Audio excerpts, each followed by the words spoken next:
Hello and welcome. Welcome to choosing the right social media platforms for your library. Thank you for joining us today or for watching this recording. My name is Shauna. I use they or she pronouns, and I am the outreach and continuing education consultant for the Southwest Wisconsin Library System. And if you have any questions throughout our program, please feel free to put them in the chat box. I will be monitoring it for us today, and Laura will also be taking a look, so just feel free. And today we welcome our presenter, Laura Solomon. Laura is the Library Services Manager for the Ohio Public Library Information Network and has been doing web development and design for more than 20 years in both public libraries and as an independent consultant. And she is a 2010 library journal mover and shaker, and has written 3 books about social media and content marketing, specifically for libraries, and speaks nationally on both these and technology related topics. And with that, I will pass it on to Laura. Thanks, Shauna. Hi, everyone. Thanks for coming today. And if you wouldn't mind, I'd like to ask you if you would please put in the chat kind of what your job is that relates to social media. So I know it can often depend on what kind of library you're in or what size of library you're in. So if you are a social media coordinator or a marketing person, or you wear many hats and you're a reference librarian and you do your library's social media, whatever that is, I'd appreciate if you could kind of put that in the chat just so I can get an idea of sort of the spectrum of folks that I'm looking at today. And Beth says she's a marketing program assistant. Molly is a marketing specialist. Julia is an outreach and marketing assistant. Ian is a public relations person. Stuff scrolling, hang on. Leslie is a library director. Lori is a marketing communications and CE specialist at the system level, and you also train libraries on website and social media maintenance.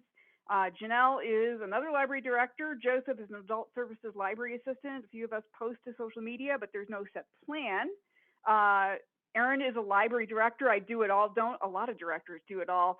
Kent says director of a very small library. I do it all also. Bethany says a marketing coordinator with a focus on our social media right now. Ashley, patron services manager, do promotion for all programs. So we've got, as I suspected, a spectrum here of folks and just how much responsibility or even time they have to spend on doing social media stuff. So I appreciate you for sharing that with me right now. And as Shauna mentioned, I am going to be keeping an eye on the chat. I actually really enjoy engaging with people directly. So I do watch the chat a lot while I'm presenting. And if you have a question, please put that right in the chat. Do not feel like you have to wait until the end. I'm very good at interrupting myself and putting myself back on track. So don't feel like you are interrupting. Whether you have commentary or you want to share your own experiences with something, it doesn't have to be a question. That's what the chat box is for, so that we can all communicate with each other. So here's what we're going to kind of be looking at today. And Shauna already showed you this picture. I kind of laugh because this is my pre-pandemic picture. This is not the picture of me right now in my headset with a t-shirt and leggings. That's my official headshot. So that's the best you're going to get.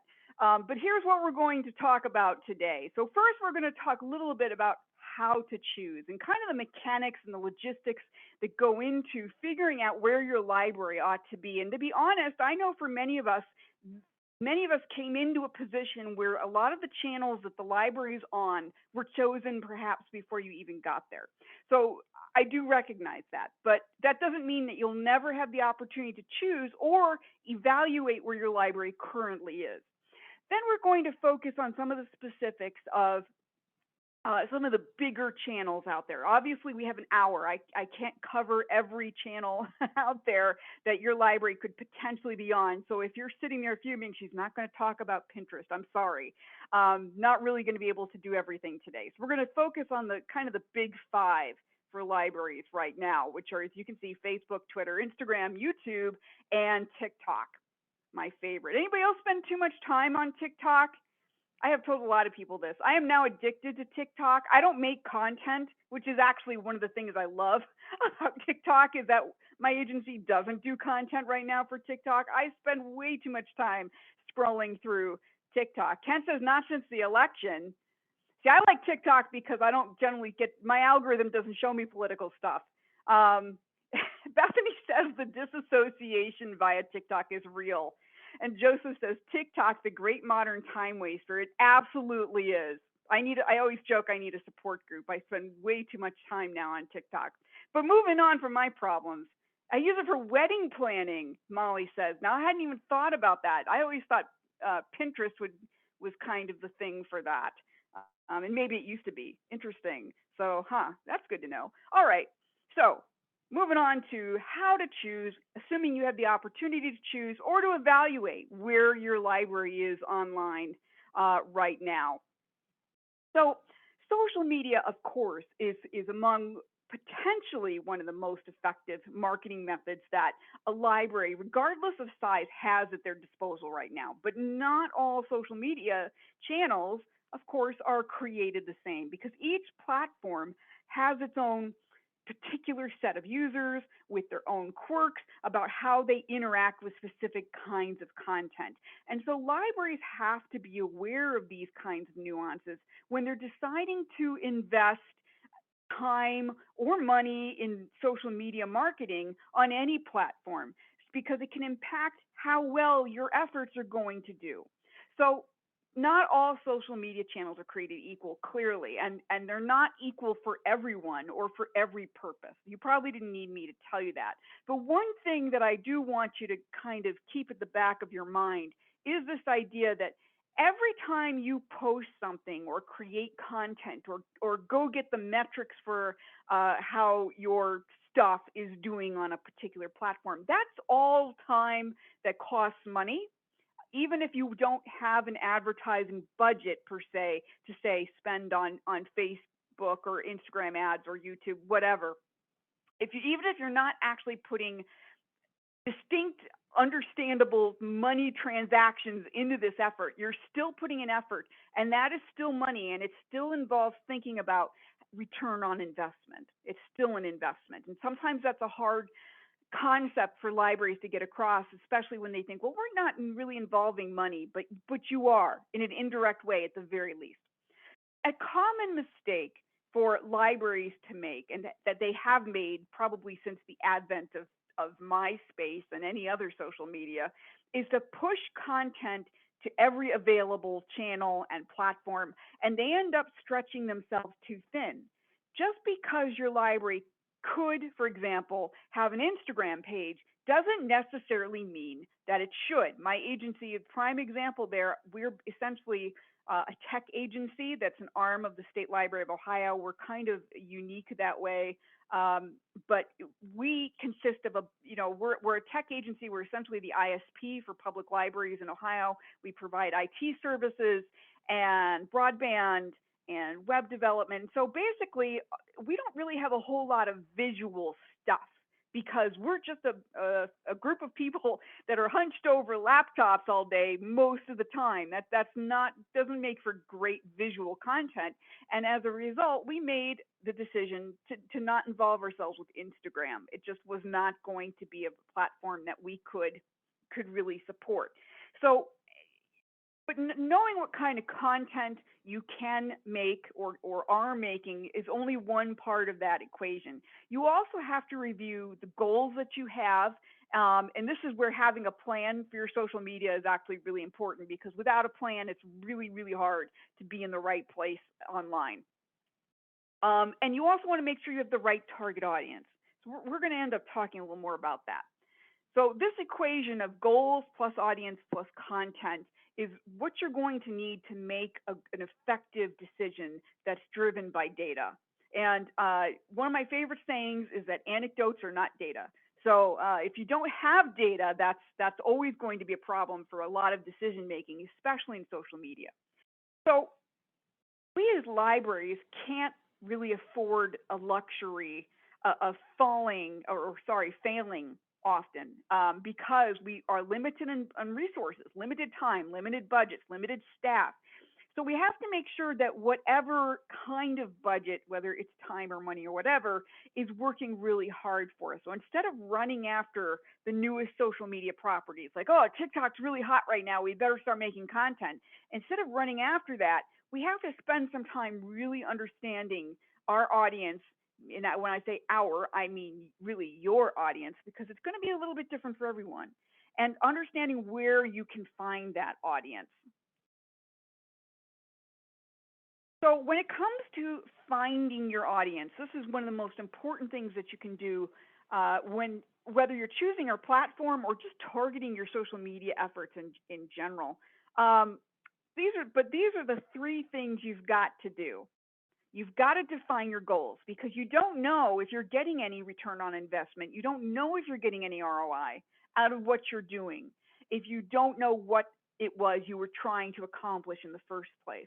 Many of you probably have goals, especially if you are required as part of your job to report back to some administrative person or body and say, hey, this is our goal is to do XYZ, and these numbers are or are not supporting that goal. Knowing where the audience is, I am going to talk a little bit more about that because sometimes that's a hard task for libraries.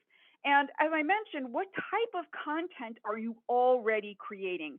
One of the things that I see libraries do that can be a problem in terms of long-term maintenance is, again, they kind of run towards the newest, shiniest thing, and then they get there and they suddenly realize, wait a minute, this is going to require an entirely new type of content. Like maybe we were already creating stuff for YouTube, but now we want to also be on TikTok. But TikTok, yes, it's short form video, but the kind of the culture is very different also, which we'll talk about.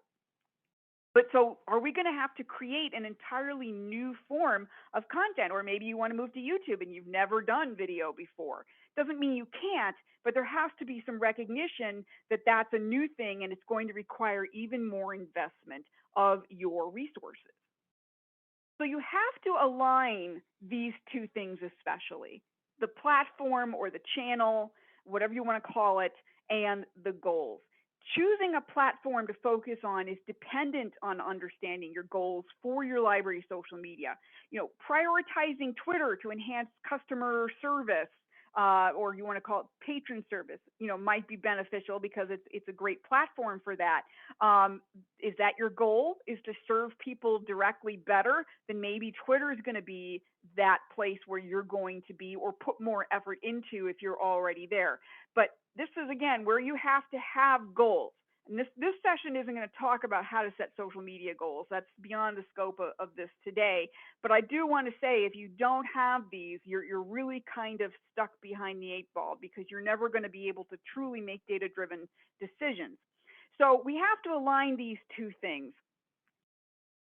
So defining our goals can be a whole variety of different things. There's a lot of benefits to using social media, but if you can't really move forward without knowing where you're moving to. So objectives help determine not only the social platform that your library might choose to be on, but also the content that you're going to create, the audience that you're going to target, and other things. So, here's a lot of common goals that may or may not fit with what your library is trying to accomplish. These are certainly not the only ones. Yours may be entirely different. These are just some common ones that libraries will often set. And of course, these are very broad. There's no metrics associated with these or any really kind of sub goals or more concrete things that you might be measuring for. Just to give you some general ideas about what, you can't say, hey, we want to learn more about our patrons without trying to figure out, for example, what it is you want to learn about your patrons. So this quote's really important because it's less, when you're choosing a social media channel, it's less about your library and it's more about where your patron is. Because what's the point of creating a message if you're not actually going to have the right people on the other end to receive that message? And of course, looking at this quote, the problem for a lot of libraries, I think, is that we don't have quote unquote ideal customers, even if you change that word customer to patron. in the sense that, we don't have that in the sense that like a business does or maybe other nonprofits do. But the important part to latch on to here is the idea that choosing a platform is really about who your library is targeting, why they're targeting them. And it doesn't have a whole lot to do with what you or your staff likes or is comfortable with. So if it could be that YouTube is the place to be and you've never done any kind of video production before. Well, you might have a bit of a learning curve, but if that's where your audience is going to be, that's where you need to be. So the entire point of social media marketing is to put you in contact with your best audience. So you're not going to want to choose a platform where your audience doesn't even exist or doesn't operate. Unfortunately, there's no field of dreams here where your prospects are going to suddenly show up because you start putting out a certain kind of content or with a certain kind of emphasis. I'm sure all of you know by now, social media is not field of dreams. So where do you find out where your audience is? How do you find that out? There's generally 3 ways to do this. My favorite one, and often really the most direct one, is simply to ask them. There's not going to be a better source than the horse's mouth, so to speak. Often this will involve surveys, and it doesn't have to be a complicated survey. Hey, which social media channels are you on? What are your favorite things about that channel? Why do you use this one over this one? I'm sure you could think of even more questions. You don't want it to be too long because then people will abandon it. But it often will give you more information than maybe you thought you would get. And that way you're going to find out directly where they are. And if you can target that, maybe even with email targeting to a specific group like parents, for example, if that's who you're trying to reach. If you have an email list of parents or faculty or whatever, that's always better too. Next, you've got kind of 2 other options. And one, the platforms themselves. And this is not always the case with all the platforms. If you've been working on a variety of channels, you know that some provide more information about audiences than others. Facebook, for instance, typically has provided a lot of information about specific audiences because, of course, they're incredibly ad revenue driven. And so they want you to be able to target your ads like crazy, although they're starting to pull back on that a little bit. I just saw the other day, but they still provide a good bit of information about who your audience is currently, who's looking at your stuff. The other place to go that's less specific, but still very valuable, is Pew Internet. And if you're not familiar with them, they're a national, kind of a really international think tank, I think. And Lee Peterson, I think their director, speaks at computers and libraries almost every year. But they have fascinating data about online user behavior and the digital divide, excuse me, and social media, including social media for teens, social media for adults. They have all kinds of data that's incredibly valuable that can give you kind of a bird's eye view of what's going on in the social media space right now. Now, thinking about what kind of content you're creating, you might be creating any one of these. And different types of content work better with certain social media platforms. We'll talk about that. So it's really important that you consider the type of content you want to create or even are able to create and what works best for your brand, for your library. Instagram, for instance, I mentioned that before. It's all about the pictures, right? So it may not be the right choice if most of what you're creating is long form textual content like blog posts. Probably Instagram's not, unless you want to start in on, from the ground up. If you want to create a new kind of content and it's a good fit for you, then do that. So note how these types of content, by the way, that I've listed here, I think you're going to get a recording, Joseph. The things that you've listed here, or I've listed here, sorry, are not reposts of other content. Reposts of other people's content are easy, convenient, but actually don't often get you a whole lot in the way of engagement on most any platform. So now we've thought about that equation of audience plus in content and goals. And so now we're ready to start looking at some of these platforms and see how they match up. So let's start with Facebook. And I was just talking to Shauna before you all came in about how I have a love-hate relationship with Facebook. If I could drop Facebook right now, I absolutely would. I do not like Facebook anymore. I used, back in the day, I spent a lot more time on it. Maybe you all or some of you are the same way. But unfortunately, I can't because a lot of the people that I still want to contact that's the only place they are if they're anywhere online. I also have to do it, of course, for my job. And I was also saying that my son, he's a junior in high school, like everything school related is on Facebook. It's all Facebook groups or notifications half the time. So if I dropped Facebook, I literally would have no idea what's going on with my son and his school. So, you know, but despite the fact that I'm not in love with Facebook anymore, yeah, and Kent says Facebook is still our primary social platform, and it is for a lot. And I'm not saying it shouldn't be, but I want to make sure that it's a good match. I'm just telling you, for me personally, this is not doesn't have quite the shininess and the allure that it did once for me for a variety of reasons. So let's talk a little bit about some of the stats associated with Facebook. So Facebook is actually, this will make Kent probably feel better, is the most popular social media platform in the world overall. But actually in the US, it's beat out by YouTube. YouTube is number one in the US, but worldwide, Facebook is number one.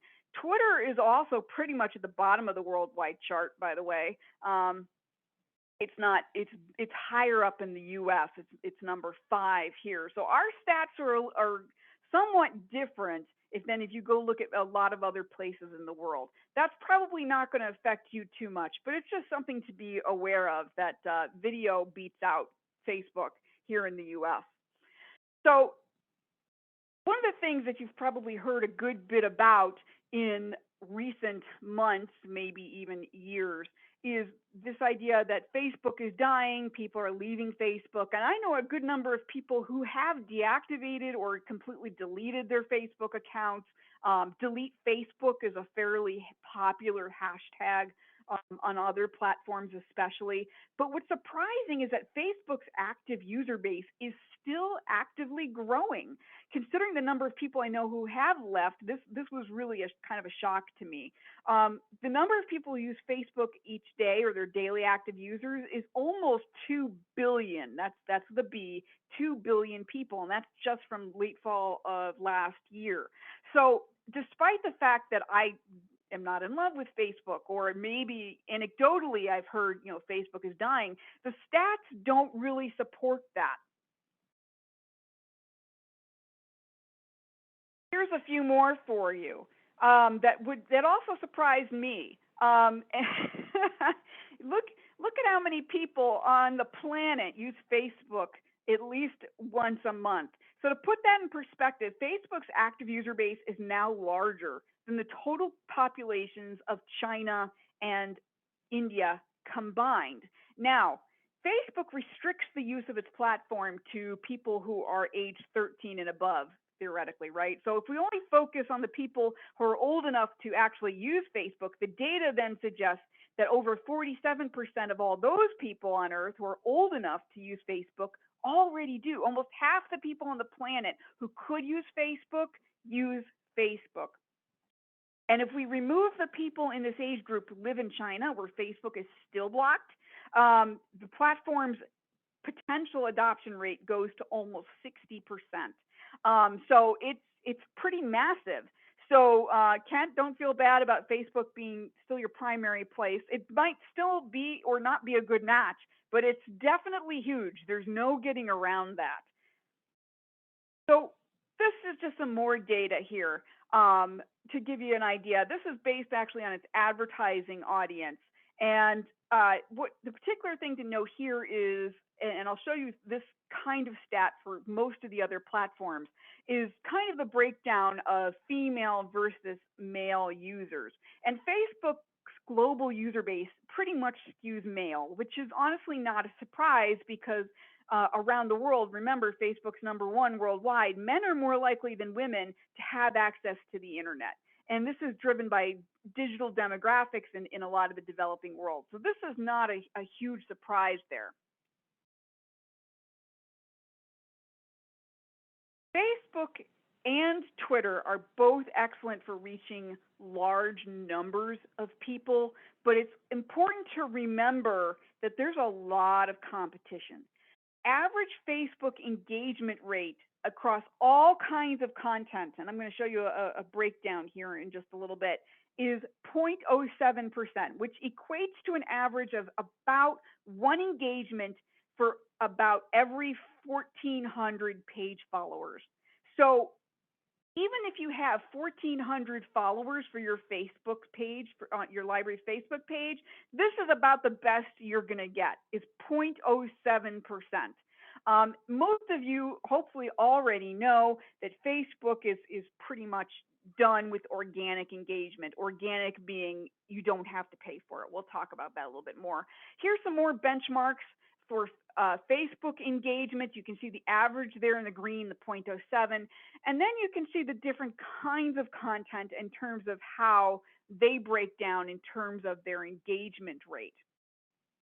So what that means for all of us here is that if we're planning to use Facebook, the kind of content that's going to do the best is either going to be plain text, and that means short text, not like long form text like a blog post, an image being a graphic or photo, or video. So those are the three. And this is for some folks who like to share out links to their catalog or their blogs or their websites. This is a little distressing sometimes because links to other places generally do not do well on Facebook. So if your strategy has been to share out, hey, here's a link to XYZ, you may have noticed you're getting very little engagement, and there's a reason for that. The algorithm is not promoting your stuff to begin with, and then it especially is not fond of that. It wants to keep you on Facebook, which is why linking to YouTube videos will never do as well as a video you upload natively. It wants to keep you on the platform. But aside from that, these are the three to focus on Facebook. Now, organic reach, I just mentioned that a minute ago, is not good. That would be an understatement. That's putting it politely. To put it not politely, it's non-existent. On average, a Facebook page that, say, has 50,000 fans can expect maybe 94 organic engagements on a typical Facebook post, and that's regardless of type. And Lori says, what about following your post immediately with a comment that includes a link to follow? Lori, that's not a bad strategy because basically the algorithm doesn't care so much about the nature of the comment. It does care about the number of comments because those are engagements. So that's not a bad way to go. But posting the link as the content in the post, that's where you really have the issues with the algorithm, and it says, nope, no thanks, don't want to do that. And organic just means you don't pay for it. You post it and you hope somebody sees it. Organic means that it's just something you post and there's no money involved. And so organic reach just doesn't exist anymore on Facebook. 10 plus years ago it did. So I always compare Facebook kind of like a drug dealer here. Your first hit's free, and after that you pay. They slowly started monetizing, and all their advertising revenue became the main impetus for their existence. And so this is gone. People will say organic reach is still there, and technically yes it is, but for all practical purposes it is not. You shouldn't try to game the system to deal only with organic because it's not going to happen. It's going to be a waste of your time. Facebook is absolutely a pay-to-play environment now. There's no getting around this, and it has been for quite some time, at least 2012, 2013. But the obviousness of it, I think, is only something that maybe people have recognized in the last 5 to 7 years. This is just even to reach the people who want your content, the people who said, yes, I'm a fan of your library. Just to get them to see most of your content, you're going to have to pay. It's just a pay-to-play environment. There's no getting by that anymore. And another question, Bethany says, similar to Lori's question, we include a link to our website program page or link to register on Zoom for a program at the end of a small fun text caption on all our images. Does the algorithm on Facebook push that down? The algorithm is not transparent, So it's hard for me to answer that absolutely, but if I were a betting person, I would say the answer is yes. The algorithm is going to see a link to an outside source and go, this is not as important. What I suggest you do, if it's possible, is include an image and like who was Lori was saying, put the link in the comment so that it's not directly in the post itself, because nobody likes having to play nice with the algorithm, but that's where we're at. There are unique benefits to Facebook that aren't necessarily available in other platforms. Closed groups. We actually have a group that focuses on fun stuff for our agency, where we get people, mostly IT people, but anyone who works in a public library in Ohio can join. Of course, paid ads, so you can expand your reach. Not as important, honestly, for my agency, because we have a very defined library clientele. But if you're a library in a university or a public library, especially, where you're trying to reach a bigger available section of your existing potential audience, this actually is a benefit for you. And then, of course, there's Messenger, which enables you to answer people's questions directly. They can message you directly with Facebook Messenger. So let's move on. Actually, I should go back one. Hang on. One last thing to say about Facebook. Facebook is actually pretty good for helping to build relationships and showing the human side of your library, and it always has been. The problem, of course, is that while that's kind of built into the algorithm, it's built into the platform, is that you're going to have to pay to get people to see it. So this, for the people who are seeing your stuff, it can actually make for a better relationship. The problem, of course, with Facebook is getting that in front of them to start with. Okay, going on to Instagram, which I'm on personally, but my agency is not. And I don't waste nearly as much time on Instagram now that I'm on TikTok. But let's talk about Instagram, so which of course is owned by Facebook. So here's some of their data, and you can see how this breaks down male and female. Again, their global users skew mostly male, but it's not quite as distinct, or maybe I should say there's not as wide a gap as there is with Facebook in terms of how men versus women. So it's a little more even on Facebook, or sorry, on Instagram, which I think is kind of interesting. When we start looking at engagement rates for Instagram, you can see here how things do or don't do. This is probably one of the few platforms where video doesn't do as well. And because on most other platforms, video is generally near the top or at the top. What's especially neat, I think, to note here is over on the right in the blue is the engagement rate actually exceeds 1%. Kind of sad we have to cheer over that, but we do, for carousel posts. So if you have a carousel post, where you've got the rotating images, that actually is going to do better than just a single image alone. The engagement rates overall here, you can see, are significantly better than on Facebook. And part of that is because Instagram has not become nearly the pay-to-play kind of ecosystem that Facebook has become. It's still, I do not think, typically a pure chronological feed, but it's much more organic than Facebook is. And I do wonder if that's going to change since Facebook owns it, but they haven't made a huge push in that direction yet. One of the things to note about Instagram's engagement rate is that they do vary, they can vary a lot depending on the size of the audience, which really makes sense.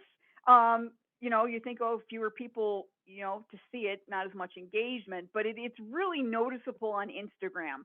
If you don't have a lot of followers, you're not going to get much engagement. So if you're about to jump on Instagram, one of the most important things you're going to need to do is to build an audience for that stuff, which you may or may not be great at, but just something to keep in mind. There's less chance of it being seen or engaged with, especially if you don't. Did I go too far? We didn't. Okay. So the kinds of content that do best sorry, these are the things that actually are unique to Instagram. I'm getting ahead of myself here. Um, Stories, uh, something that now you're seeing in other forms. Facebook has a version of this, of course. YouTube has Shorts, although I think they might be getting rid of that. But Instagram, I think, premiered this first, and these actually can boost the reach of your stuff to your target audience and engage with them in ways that you couldn't really prior to stories. Um, and Lori says, I've been getting lots of text ads using my Facebook screen name. Started a month or two ago. Is this something new? It might be. This isn't something that I've experienced. That doesn't mean it's not happening because, of course, we all know that the algorithm's very targeted. But I don't know, Lori, what would be the difference. Obviously, I mean, we're two different people, and I'm sure we get targeted with very different ads. One of my main beefs right now with Facebook is that it's like every other post is an ad. It's just gotten out of hand. It's crazy. It's one of the main reasons I don't like it now, aside from all the political messiness. Um, so storytelling is also something that does really well on Instagram because if you can use high quality images and longer captions, this is a really good channel for stories about your library. It's going to do probably even better here than on Facebook. And this is a platform where quality over quantity actually makes a difference. So one quality post a day is all that you really need on Instagram. Other platforms, especially like Twitter, you need to post the same thing on Twitter several times a day, or you need to post more than once a day on other platforms. Instagram, you're kind of one and done and you're okay, which is nice for those of us with limited time budgets. Now, the best formats. There's only two that do well generally, and you don't really have much of a choice on Instagram. It's much more limited in terms of what it will take as far as content types. It pretty much takes photos and it takes videos. And we saw that video actually does the least well out of most of the content that is available on Instagram. So it doesn't mean you can't do video or can't post video, because you might be thinking, well, I made this short video and I'm going to post it maybe to Facebook and maybe it's even a TikTok. Doesn't mean you can't post it to Instagram, but be aware that your engagement rate is likely going to be lower. Creativity is one of the things that really is needed to stand out on Instagram, because I'm sure you've seen a million pictures of food with filters. And yes, Janelle, that's something that you can do now. Just be aware. I hope that you're tailoring your content for the platforms, because it's not often going to be ideal to post the exact same thing in two different places. Sometimes you can. It depends on the content, depends on the audience. So in order to really stand out on Instagram, you've got to be creative. You have to have high quality images. If you're posting clip art, well, honestly, if you're posting clip art anywhere, stop. But you do need higher quality stuff on Instagram to stand out, because people are just going to scroll. They're going to scroll right by. So it's got to be a little more creative than maybe in other realms. So it's really best for connections. Facebook is also good for building relationships, as I meant for, but especially for libraries or brands in general that are more visual, this is a really good bet for connecting with existing patrons. So what that means is that Instagram is not going to be awesome for reaching new audiences. Not to say you won't, but it's not probably going to be your first choice. It's really good with audiences you may already have and strengthening that relationship. Behind the scenes stuff at the library, people love that. If you're unboxing the newest YA stuff and you've got pictures or video of that, that's the kind of thing that's going to probably do better on Instagram. Let's talk about Twitter. Moving on. So Twitter, kind of its own unique. It's not like anything else for sure. So here's a breakdown of Twitter's audience, and users aged 18 to 24 account for the largest share of Twitter's audience, which is maybe not something that you would have thought, but a lot of young folks are on Twitter. So if you're tweeting story time programs, for example, you might want to rethink why you're on Twitter, or at least what kind of content you're posting to Twitter, because the people who are deciding to bring their little kids to your story time, for example, probably aren't here. By the same token, if you're a college or university library, this might be a really good bet for you because a lot of your potential audience is going to be here. Now, as far as formats, Twitter does accept images, it does accept video, but there's definitely one clear winner when it comes to Twitter, and that is just plain text. But this is very different, I think. Plain text can do pretty well actually on Facebook, we saw. But this is the real clear winner on Twitter. Does that mean that nobody's going to look at your stuff if you attach an image? No, that's not what that means. But it does mean that just plain text is more likely to be seen. Some of the advantages of Twitter is that it is easily digestible. And if you've ever looked at your Twitter feed, you just scroll through it a little bit, and you're probably overwhelmed after 5 minutes. There's so much stuff, especially if you're following a lot of people. But these are the kinds of things that do well on Twitter. These how-to article links, listicles. If you don't know what that word is, I guarantee you've seen one. 5 ways to break up with your boyfriend. That's a listicle. Anything, especially with a number in it, is a listicle.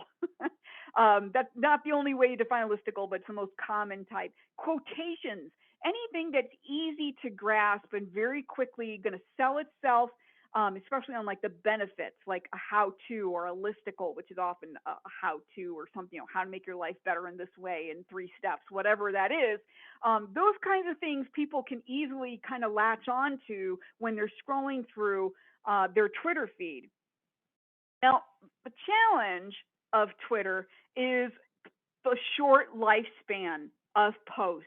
And this is why Twitter is something where I tell people you have to post the same thing at least 2 or 3 times a day. And that's, so if you're posting about like one event, you need to post that at least 2 or 3 times that same day. And the reason is because Twitter pretty much is a chronological feed for the most part, which means that someone who sees it in the morning or didn't see it in the morning will potentially see it in the afternoon and vice versa, because people only see small chunks of their feed at a time. So when you repost something, the chances of someone seeing it twice, honestly, are very low. So there's not that worry that you might have on, say, Instagram or Facebook with someone being like that. They post all the time. Now, one thing I have seen libraries do that drives me absolutely bonkers is I can tell when their social media person gets on in the morning because they immediately start tweeting like 5 things, different things, all at once. I'm like, oh my gosh, please stop. You're spamming me. Spread this stuff out during the day. So just remember, it's easily digestible stuff, but your audience is also spread out chronologically, much like the timeline. It's really good for news. A lot of people get their breaking news from Twitter. Public relations and connecting also, this, I don't know if any libraries are doing this, but a lot of influencers, you can directly connect with them more easily through Twitter. It does have some unique benefits, like customer service I mentioned before, Twitter chats where you use like a collective hashtag and you can create discussions with people. You can say, hey, let's talk about this book. Use this hashtag. Live tweeting, if you've ever gone to a conference, for example, when I go to computers and libraries, I live tweet pretty much every session that I'm at, but I also type very fast. And that can be used to share, updates. Hey, if somebody's live tweeting your programs, or something that's happening at the library, that's another advantage that you can use it. Again, that kind of almost comes under news, but stuff happening in real time. So Twitter is about immediacy. That's probably one of the most important things to understand about what it's good at, stuff that's happening right now. So yes, you can tell people about events that are coming up. There's nothing wrong with that, but keep in mind that as soon as it's out of people's sight, they may forget about it. Or maybe not. Maybe you can get them to register right away. But Twitter, it's here now, gone now. How's that? So it's just something to be thinking about. And if you want to reach out to your followers with breaking news, hey, the library's closed today because of snow, announcements or really important messages, Twitter is actually a better way to do this than some of the other platforms. All right, YouTube, where my son spends all his spare time when he's not on TikTok. No problem. So, talk about YouTube. 2020 was a heck of a year for YouTube because what happened in 2020, the pandemic blew up.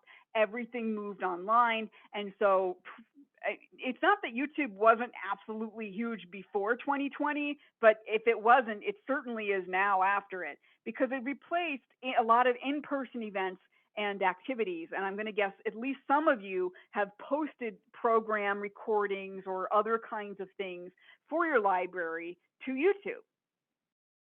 And YouTube has more than 2 billion logged in monthly users. And that's not quite as large an audience as Facebook, but it's close. And keep in mind also that it's possible to watch YouTube content without ever creating an account. So logged in monthly users is really underreports the actual number of people who are watching YouTube content because just YouTube accounts every month is 2 billion people. And then you get the people who are just watching when they're not logged in because maybe they see a video embedded somewhere, or they're just watching YouTube without being logged in at all. So it's going to be much, much higher than that.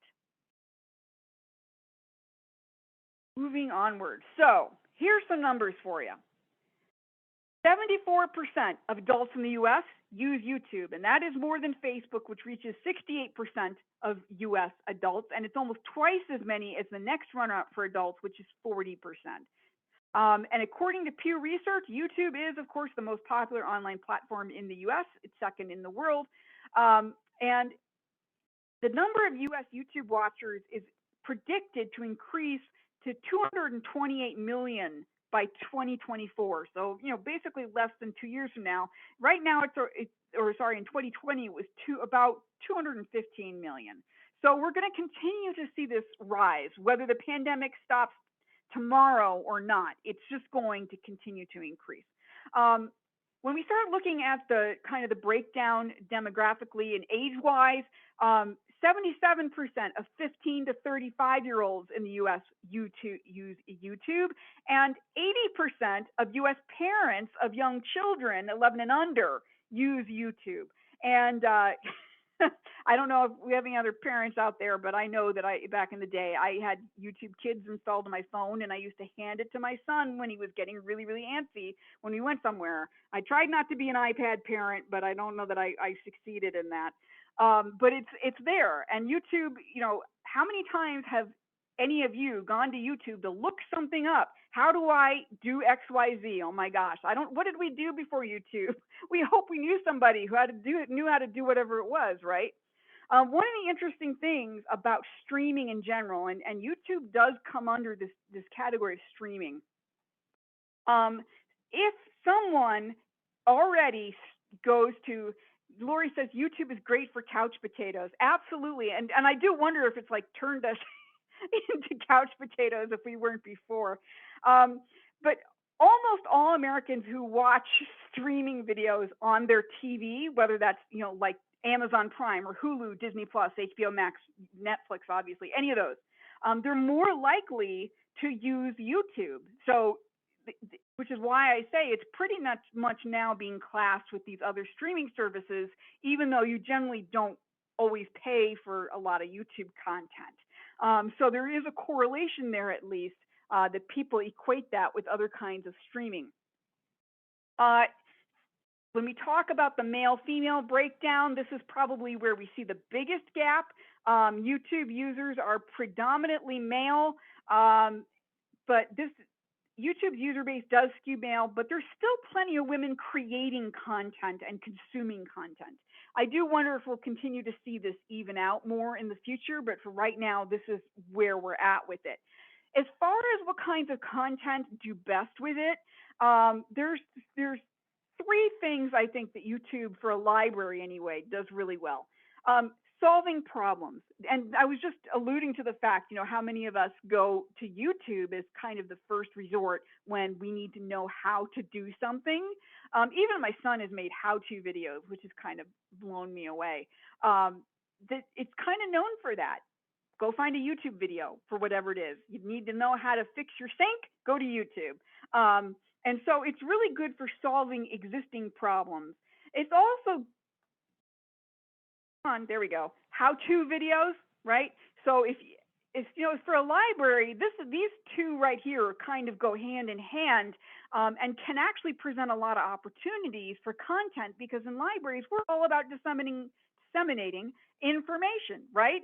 So how-tos are a type of information. How to solve your problem. Hey, you've got this big paper coming up. Let us help you with that. That's solving a problem or helping to solve a problem. So these two really do well on YouTube, and they're prime candidates for content for libraries.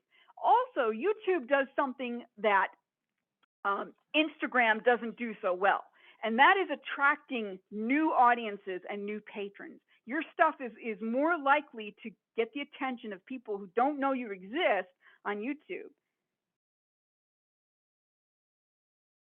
Just to give you an idea about some of these content types and how well they can do, the pandemic, especially, everybody joked about, I learned how to make sourdough during the pandemic, at least at the beginning of the pandemic. And as it turned out, that's not so much of a joke. Look here, a 458% increase in videos about making sourdough in 2020. And these are all 2020 numbers. Look at some of these other numbers. Raising chickens apparently is a big thing. And so is making bubble tea. I had no idea. I know that in our house we have actually looked up bike repair on YouTube, so we're obviously contributing to that 90% there. But this is a big category, and it's one that libraries could easily capitalize on. So the challenge, of course, or challenges of YouTube is it's very time and resource intensive. There's a reason not every library has jumped on the video bandwagon, even though it's clearly a winner on some platforms, and of course it would be a big thing on YouTube. So this is where especially that conversation of goals plus audience plus content may come into play, because if you're not currently doing video, or you don't have the resources to really do video adequately, and I'm not necessarily saying well, because you do not have to be a pro to make decent YouTube content. You don't have to have fancy video cameras or things like that anymore, but you do have to have a lot of time and some basic video editing knowledge. So if this isn't something that your library can take on at the moment, no matter how wonderful YouTube could be, then it's not going to be a good match. As far as the algorithm on YouTube, the algorithm selects videos for people with mostly two things in mind, and that's finding the right video for each viewer, and then to entice them to keep watching, because of course the longer people watch a video, the better stats are. So in 2021, YouTube said the homepage and suggested videos are usually the top sources of traffic for most channels, which is why this is a potential good platform to be on for libraries looking to attract a new kind of audience. All right, and last, but certainly not least, we'll talk about the thing for which some of us, myself especially, need a support group, which is TikTok, which is the newest kid on the block. It's only been around since 2016, but it's massive. In September just of last year, TikTok announced that it had 1 billion global monthly active users. So it's 7th in the ranking of active social media platforms worldwide. It's that's not very long. It's not even 6 years, barely 5 then. And it's already 7th on the list. And marketers can potentially reach over, looking at my numbers here, almost 825 million users if they wanted to advertise on TikTok, age 18 and above. But let's look at the breakdown here for the US. Here we go. This is another one that skews pretty heavily, but interestingly enough, look at how this one breaks down. it's primarily and very heavily female rather than male, which is not something I think many of us would have expected, but it's interesting to see that. That's probably the biggest gap out of all of these platforms. TikTok's tools, as far as stats go, don't offer a real detailed breakdown of their advertising audience for all ages. So there's no easy way to calculate the average age of TikTok's active user base like there is for all the other ones we've talked about today. But based on the latest available data, users aged 18 to 24 account for the largest share of TikTok's potential audience. So in that way, it's very similar to Twitter. So again, college folks, TikTok is a real potential winner for you because it's basically, at least if you're targeting students. You know, if you're going primarily for faculty or staff, maybe not so much. But for students, TikTok is going to be big. Gen Z, this is where they're at. My son, who is 17, introduced me last year to TikTok because he kept showing me videos. Mom, you got to see this. And I was like, fine, just show me TikTok. I'm going to get on TikTok. And I immediately was hooked. But he and his friends, they're on TikTok. He's made content for TikTok. He live streams on TikTok. He actually gets money for live streaming on TikTok. Not a lot, but enough to make it kind of interesting.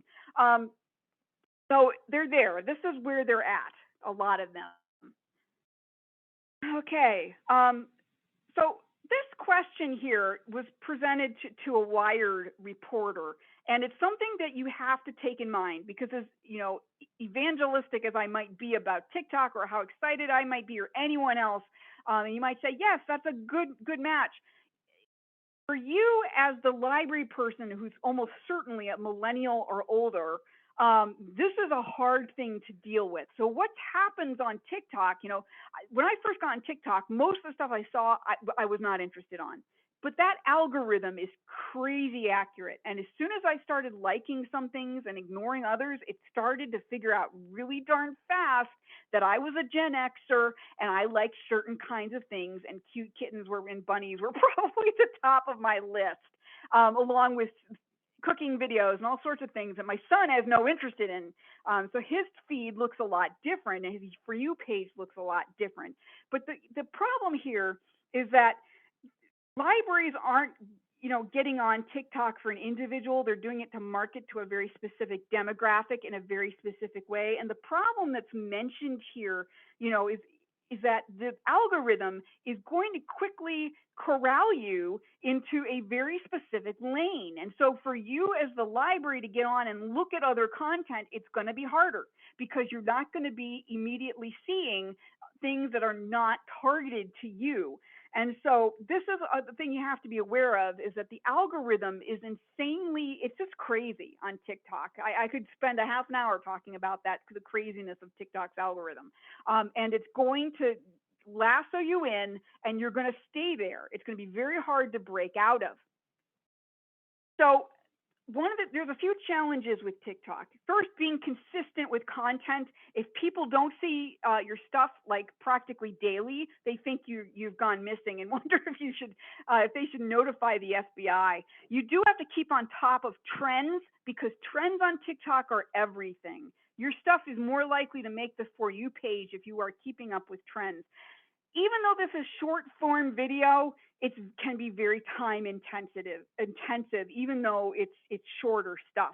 The most successful videos on TikTok are those that are quickly replicated, quickly produced, and trends come and go. I don't want to say hourly, but it sure seems like it. One of the biggest mistakes a library could make is to just get on to TikTok and start making videos. I encourage you to explore a lot first. The culture of TikTok is extremely different and from any other platform. And if you are not meeting cultural norms on TikTok, you're quickly going to be relegated to irrelevant. It's really important, more than any other platform, that you kind of get the lay of the land before you start making stuff on TikTok. So, quick conclusions. Remember this particular thing that I'm keeping you. Hashtags are trend in and of themselves. Absolutely. Yeah, I told you we could talk about the algorithm and how people game that, and hashtags are one of them. So make sure when you leave here today, this if nothing else, remember goals plus audience plus content. That gets you your match. If you don't have a match in one of those three areas, you probably shouldn't be spending a lot of time on that platform or necessarily even be on that platform. That is the main thing. I'm happy to take any questions that I didn't get to. I know we're at time, but I got a couple minutes if you do. But if you have any thoughts or any questions, I'm happy to take those. I'm going to ask you, while you're thinking about that, I'd like to ask you all one question, if you wouldn't mind answering. And if you had to get on a new platform right now for your library, which would it be? Or if there isn't a new platform because you're everywhere, which one would you start putting the most time into? Lori says Instagram. Ashley says YouTube. Instagram, YouTube, and expanding what we do on TikTok. YouTube is a big one here. So Kent says YouTube, TikTok, ease of it's shorter, Joseph, but the editing actually can be much more intensive on TikTok. So don't mistake that for easy. Molly says TikTok. Janelle says expanding YouTube and joining TikTok. We definitely have some folks who are heading into the video realm or expanding into the video realm or expanding what they do. And then we've got some Instagram folks, which I would love to do actually, but we have nothing to post pictures of very, very rarely. So I want to thank you so much for coming today, folks. I hope you found some of this informative. I know I threw a lot of information at you pretty quickly. Good luck in all of your social media endeavors. I appreciate you coming today. Thank you. Excuse me. Thank you so much, Laura. That was fabulous. Yeah, we're out of time, but you're welcome to send any questions my way. I'm happy to pass them on to Laura. You will be getting a recording of this, so if a colleague of yours wasn't able to be here today, or if you just are thinking of someone else, you're welcome to share. And I will also be sending you a survey to ask about your experience. And I hope that the rest of your days are wonderful. Thanks for joining us.